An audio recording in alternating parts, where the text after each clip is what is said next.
Okay, something a bit different today. We're going to use the interactive whiteboard to help us to work out how to draw a histogram.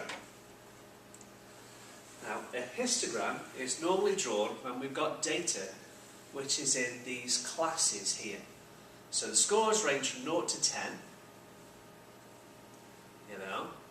If you've got exactly 10 marks, you go into this range here. Or any above that, and you would go into here. Right, so don't worry too much about those signs, they're just to keep the maths nice.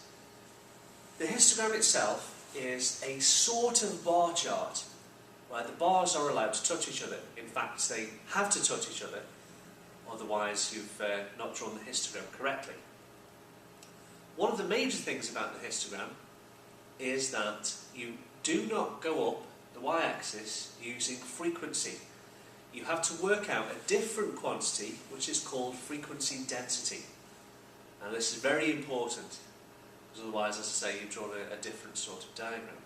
So normally, in an exam situation, they'll give you a blank column as a clue that you should be working out something else. And that's this frequency density. So to calculate that, each and every time, you take the frequency value and divide it by what's called the class width over here. Now, 0 to 10 means this range is 10 marks wide. That's the value of the class width.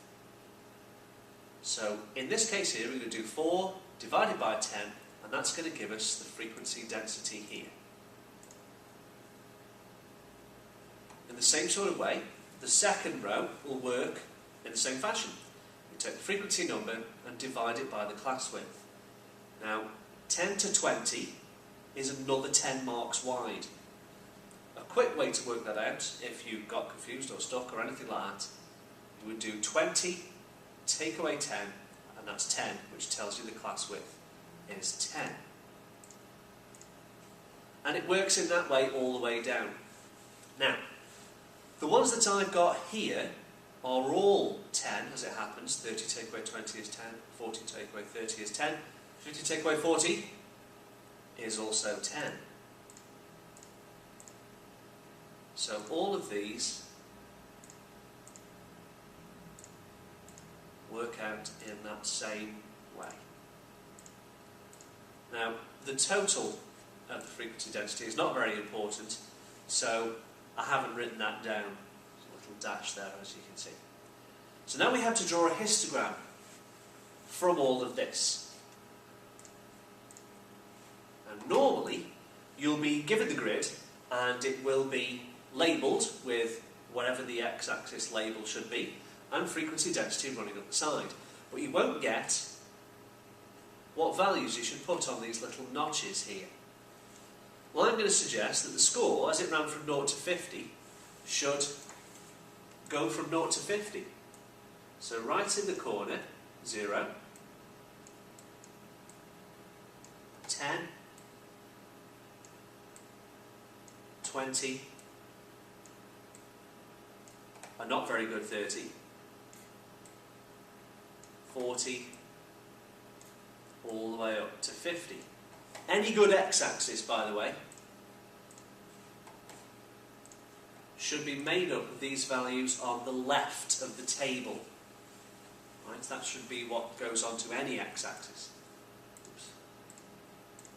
Now, back over here on the chart then, we need to recognise that our highest frequency density was 1.7. So we should try and draw our scale so that it goes up to 1.7. What I'm going to suggest is a decent nearby value is 2. So each of these notches can be worth 0.5 so that we can get up to 2 and definitely cover all of our frequency densities. 0.5, 1, 1.5, 2.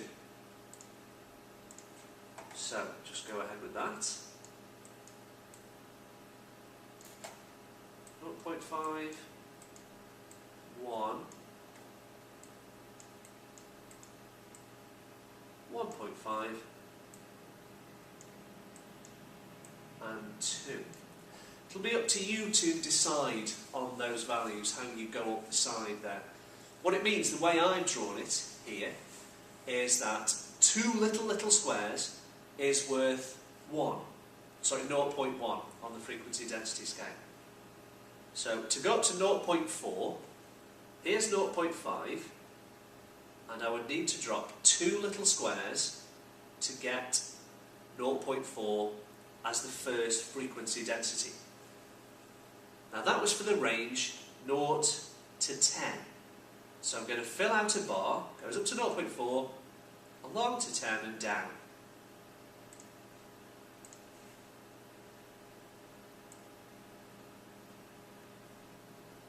You, of course, will have to use a pencil and a ruler to do those kinds of things. So there's the first bar, up to 0.4, and from the width 0 to 10. The next one, from 10 to 20, was 0.9. So that's a similar sort of thing. From 1 here, drop 2 little squares, and that gets me to 0.9. This one has to fill from 10 to 20.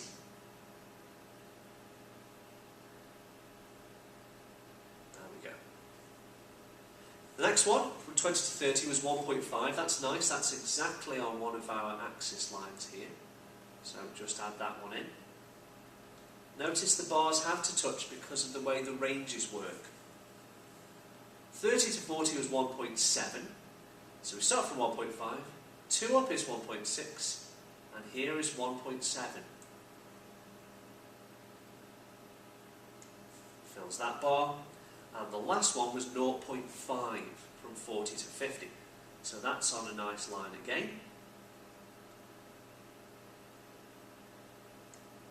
There we go. And that's the completed histogram right there. So a quick recap.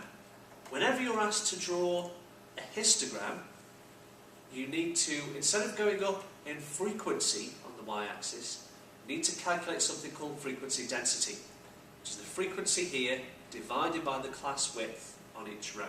Quick way to work out the class width: biggest number take away smallest number, if necessary. So then you have 4 divided by 10 is 0.4, and so on all the way down. And then to actually draw the histogram itself,